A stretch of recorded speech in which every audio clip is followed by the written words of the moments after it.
Well, hey now, everybody. It is the Rob from Kiss 106 alongside my tag team partner in podcasting. Please welcome to the show, my man, Fantasio himself, Mr. Jerry Valeri. Good morning, Jer. Good morning, Rob. I thought that we could really bring the viewers in. We could really get the post-to-post universe excited by having the first hour of this podcast be nothing but mid-card women. Oh, can we do that? Jer. That was rough. That was rough. I was like, I'm not watching this whole show. If they've tricked me into watching Evolution. I was like, did they trick me into watching the women's pay-per-view after all? Dude, that if you're going to have that much women's wrestling on the show, you have to have Becky Lynch on the show. Space it out, man. You have to. Oh my gosh, they went from one into another, and then still the main event segment of the show was women's wrestling. It was way too much last night. Last night I thought was awful. I thought the main event of the show should not have been that either. It just didn't have me. No, it's the manufactured revolution, and sometimes it happens naturally, like on SmackDown, and then on Raw it's like, oh, we've got Ronda Rousey, so all this magic is happening. They're trying desperately to make it the same on Raw, and they just can't do it. They can't pull it off. There was one segment on the show last night that I liked, and that's it. I liked. There were two. There were three that I liked. Okay, there were three. Why don't I give my one, then you can give the other two, and then we'll fill in the gaps. Okay, go for it.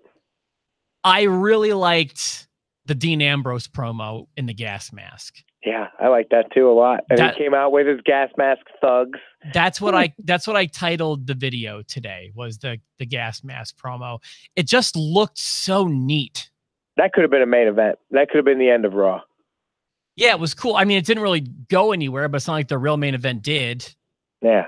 So, okay, do you want to talk about that, or should we? Let's talk about that for a little bit. And we can get into the other one, because the other ones I liked, but I didn't love. That was my favorite part, what you just mentioned. I mean, I think Dean Ambrose and Seth Rollins is what Raw can hang their hat on right now.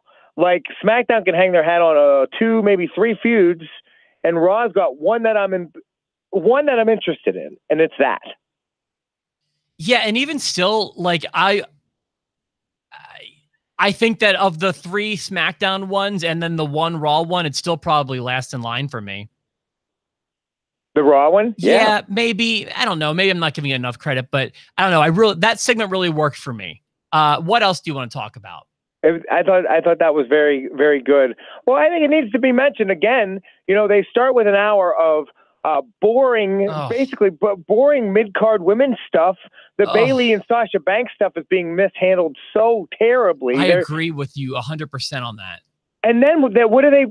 When we finally get into men's action, what do they give us? They give us the Mexican New Day versus the Revival. What in the hell? Yeah, I don't know. I hope that the Lucha House Party winds up going somewhere, or being viable. I don't think they'll be of New Day, but I mean, at least want them to not be the Colognes. Well, when I call them Mexican New Day, I'm not complimenting them in the way of saying, wow, they're as good as the New Day. I understand. I'm saying they basically stole the New Day's gimmick, only they're doing it with piñatas. And New Day probably at some point has used piñatas. I'm sure. Well, if they haven't, they're missing an opportunity, clearly. Wouldn't it be great if instead of pancakes, they throw tortillas? Enchiladas. Now we're getting racist. I'm trying not to. We're really not. No, but everyone gets upset these days. They say that Rudolph the Red-Nosed Reindeer is racist. And Frosty the Snowman's racist, and Charlie Brown is racist, and and now they're saying they want to ban the Elf movie because they sing "Baby It's Cold Outside." Listen, that song's been kind of rapey for 50 years. Just don't take away my movies. We're talking about that on our show tomorrow, how people are.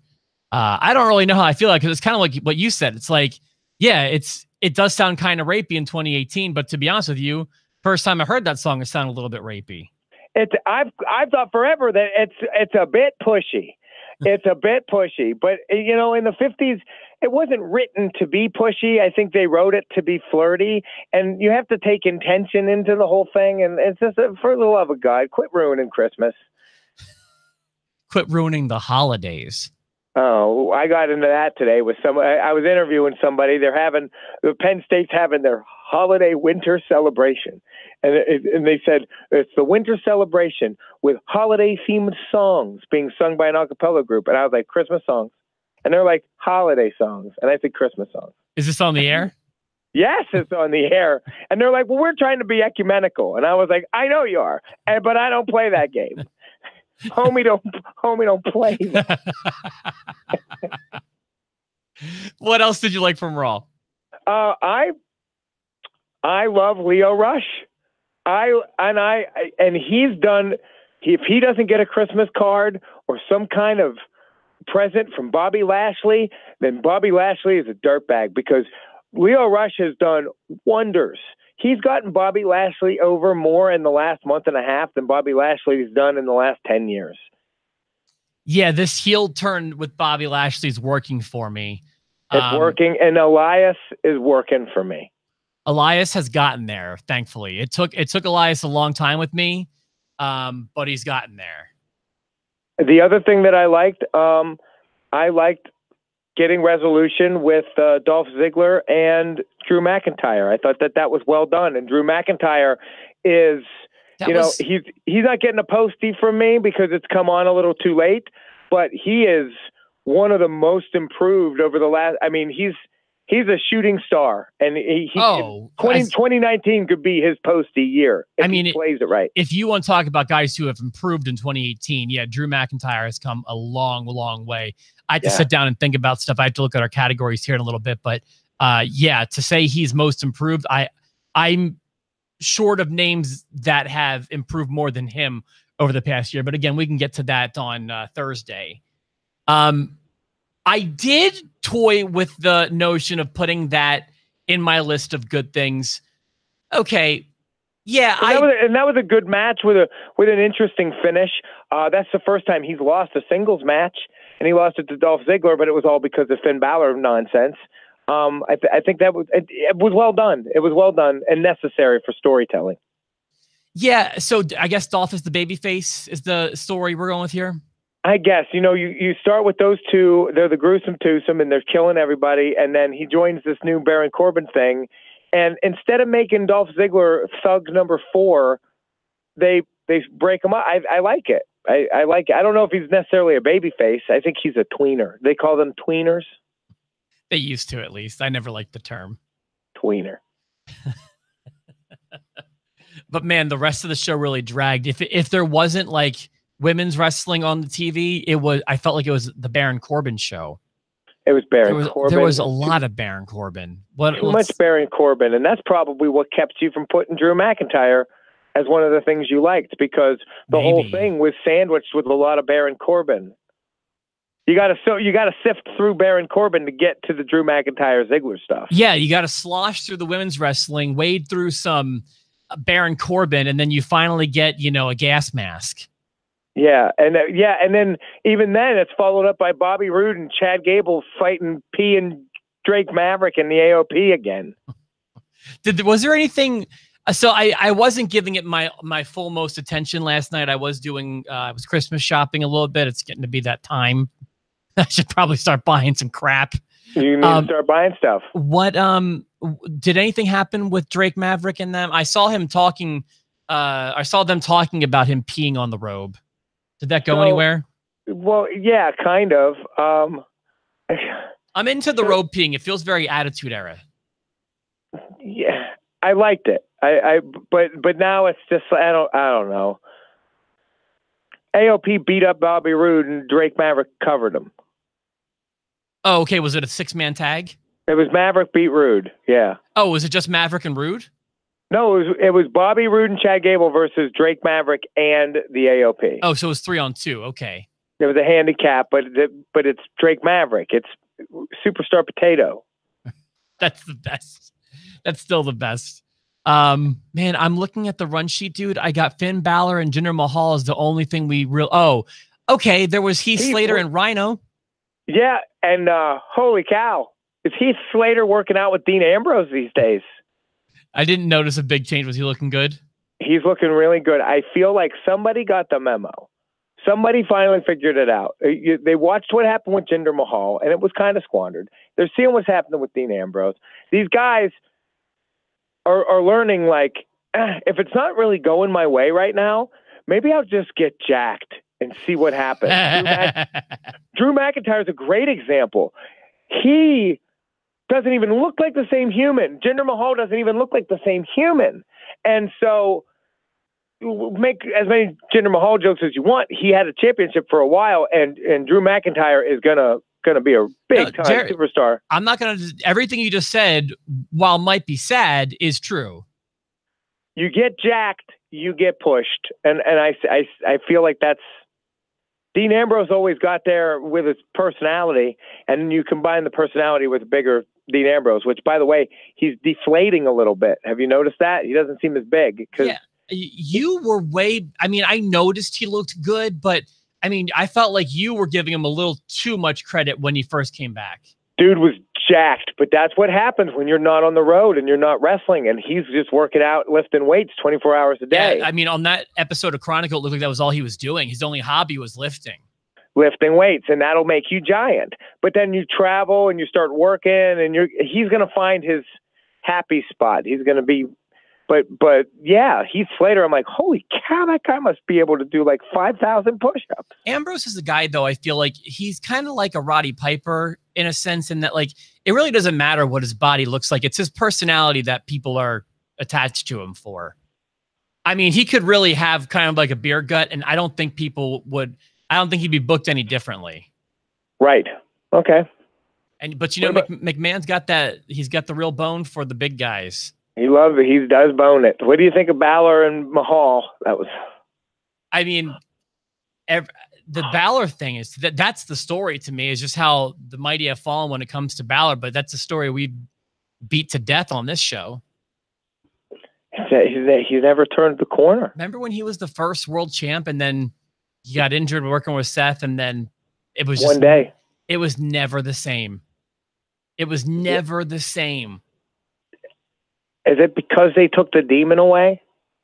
No, it's just, it might be, I mean, I don't think that's because I wanted less demon, but I still wanted demon. I still wanted demon, like at pay-per-views and special events. I wanted demon.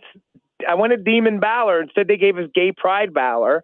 And I'm like, there's nothing wrong with that, but I'd rather have the demon. And still, it's worth noting, the Gay Pride thing was really just one day. Like, really, it was just WrestleMania. Yeah, and they did that just, I don't know why they did that. It's because it's wrestling.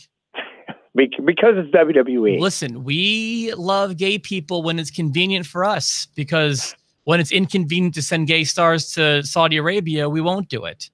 We won't do it. But hey, we love Pat Patterson. We're taking the rainbows out of Finn Balor's Titantron, and yeah, that's what makes me upset about the whole Saudi Arabia thing. It's they were into a good thing. They were really looking good, and then you undo it all. Your women's stuff, your Balor Club is for everyone stuff, when you ditch it when it's convenient for you. Yeah, and what's interesting is they've done that Saudi Arabia thing to make Saudi Arabia appear, and I do believe that Saudi Arabia is trying to show the world, look, we are more progressive. But all they are doing, bringing people into their kingdom and making them less progressive. Dude, I was reading I don't want to say an old Wrestling Observer, but a Wrestling Observer from around the first Greatest Royal Rumble, the first Saudi Arabia show. Sure. And Meltzer was talking about some of the things that make this controversial. Do you know that, like, according to him, and I'm willing to believe it's true, up until just a few, like, people are talking about, oh, women have the right to drive. It's so progressive and all this. Up until just a few years ago, it wasn't illegal to sexually assault a woman in Saudi Arabia. How's that even possible? How is that even possible? How's that even possible? Like, you're like, listen, you can rape people. What? I don't want to live here. That's dude, and it's like, that's the thing. And the WWE's heading over there like, hey, guess what? Women, bring your cars. You know, it's like, This is just crazy. Well, they're going to need a car to drive themselves away from the rape. I can't beat these sons of. I can't outrun these sons of bitches. I need a vehicle. Fine. Then the deal needs to be that if dudes can like sexually assault women, that women are the only ones allowed to drive. We're the only ones allowed to drive. So if you're gonna, fine, you're allowed to rape me. Catch me. You gotta catch me first. And like now, like maybe one day they'll be able to reveal their ankles in public. Ooh. You know, I mean, it's just maybe that's what they're banking on. They're like, listen, they're allowed to sexually assault the women, but the women don't show any skin, so the men aren't going to get all riled up. And like pornography is illegal. They block websites. You know, it's just so in this society, as of a few years ago, it was okay to sexually assault women, but you couldn't watch pornography. It's such a backwards culture that the more I'm learning about it, the more I'm like, this is a really, really awful idea. What a terrible place to be. What a terrible place to live. I mean, like, you've got like my 3 least favorite things in Saudi Arabia. You have rape, you have no porn, and you have sand. Like, get me out of here. Get me out of this place. I thought you were going to say murder at some point because of, the journalist. Listen, you give me a little bit of freedom and a bone saw, and I've got a list of my own. Okay, so Jerry's cool with that part, but at least he's opposed to rape. I'm not okay with murdering journalists that I don't know. I'm okay with murdering people that piss me off on a regular basis. Well, I understand there, Jer, and yeah, I feel like there's really not much else to cover from a really bad show, in my opinion. There's one thing. It was a really bad show. We're not even going to give it a grade, and I feel like SmackDown would have to really crap their pants to not win this week. Even if they crap their pants, I'd rather have 2 hours of crap in my pants than 3 hours of crap in my pants. Yeah, right. Or I was last week, pal. I do want to say this. I've been saving this. It needs to be noted. This has to be said. What is it? Because the post universe and myself, we whenever we don't agree with Rob, we pile on Rob. We give him a ton of crap, and that's totally fine. And Rob's got to defend himself constantly. He's like, listen to the Brock Lesnar thing, greatest Royal Rumble, and he's got to defend. What we don't do is give Rob enough credit. And here's where Rob needs credit. And I'm not even saying this tongue in cheek. It's for real. You keep saying it year after year. Every year you say this. You've said it when Steve was your co-host. You said it when Eric Cornish was your co-host, and you said it every year with me. And every year I try to blow it away, and I try to act like it's not true. But you've got to figure it out, and like no one else knows it. And you don't see any other website talking about it, mentioning it, or even addressing the fact that when you get past Survivor Series, the WWE goes into a goddamn dead zone. Oh my God, it's so bad. Until the Royal Rumble. It goes into this dead. They're not trying anymore. And you're the only one that ever brings it up. And you're the only one that's ever acknowledged it. And you're 100% right. Thank you, and pal. so I want to give you credit. Like, you're right. Somebody stops writing they just stop writing. Yeah, they really go on autopilot between Survivor Series and the Royal Rumble. And that seems to also recently include the build up to Survivor Series, which this time was only 2 weeks. And they were very lucky that the Becky Lynch thing happened with Nia Jax, because otherwise there would have been nothing to remember. I feel like they put so much energy into the Evolution pay-per-view, and then behind the scenes and in front of the camera, they focus so hard on Crown Jewel and Damage Control and the PR stuff that went into that when they came out of that, they're like, okay, we'll just ride. We're just got to take a minute here. And it's I don't know, TLC, it's looking pretty lackluster. There's some pretty good matches, but the shows have been turds. And the shows have been illogical, and they're not making sense.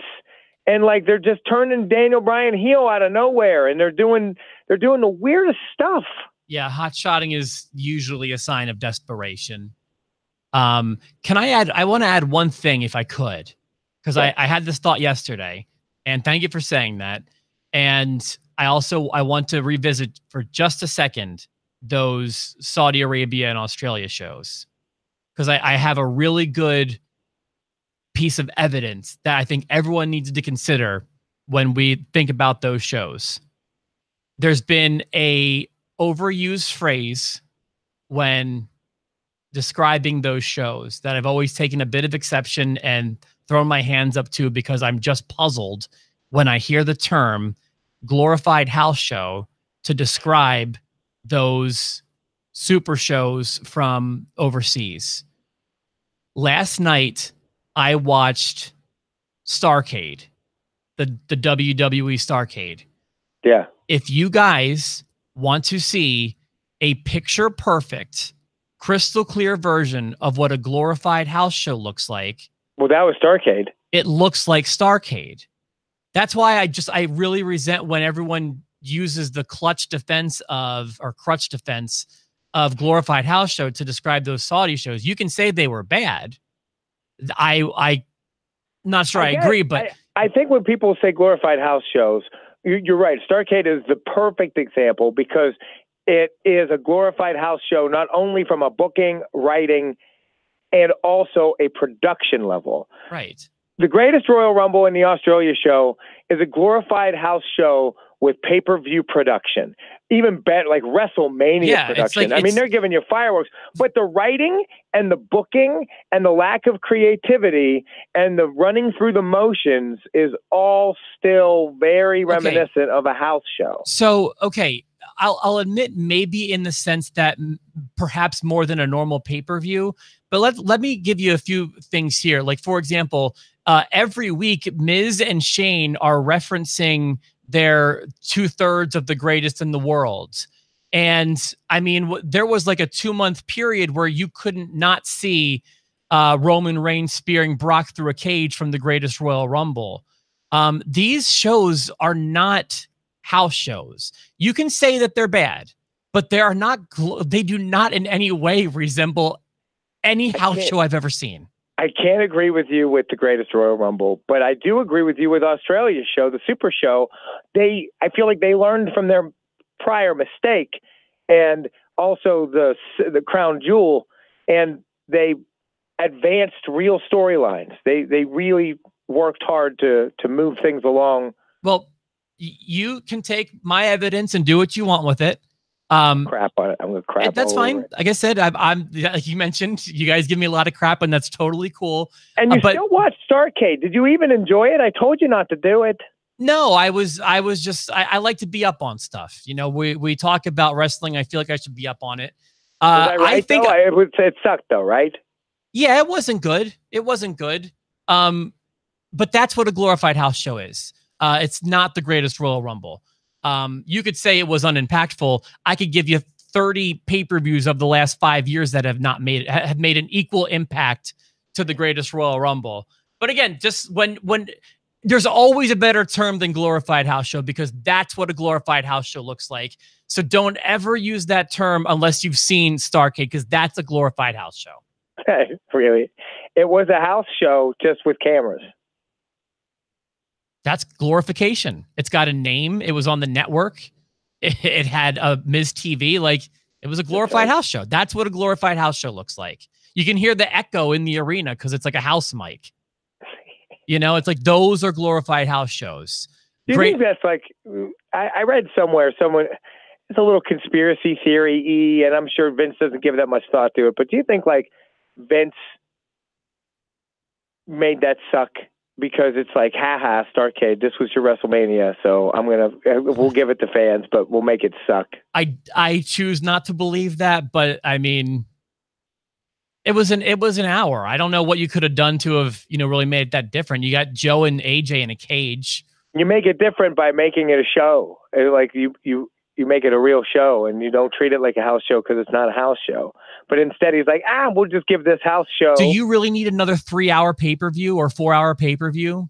I would accept it if it were Halloween Havoc or Starrcade. I would. I would like to see.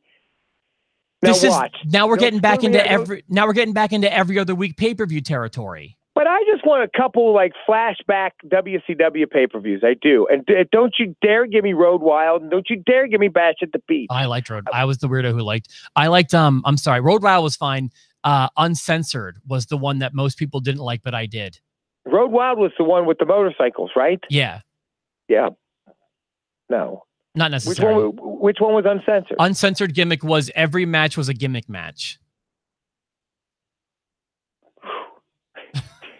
I didn't need that to be. I'd have been cool with nothing at all, but I remember last year wanting to see Starrcade. But last year we didn't have, I mean, I forget what the timeline's been, but we've had 4. We had Evolution, we had Crown Jewel, Survivor Series, SummerSlam, and Hell in the Cell. Well, SummerSlam had a nice long 7-week build. Survivor Series, it was cannibalized by the other pay-per-views and other super shows because they had a full 2 weeks to do Survivor Series. This is further cannibalization 2 weeks before TLC. Hey, listen, if you want to take away Hell in the Cell and make it Halloween Havoc, I love that idea.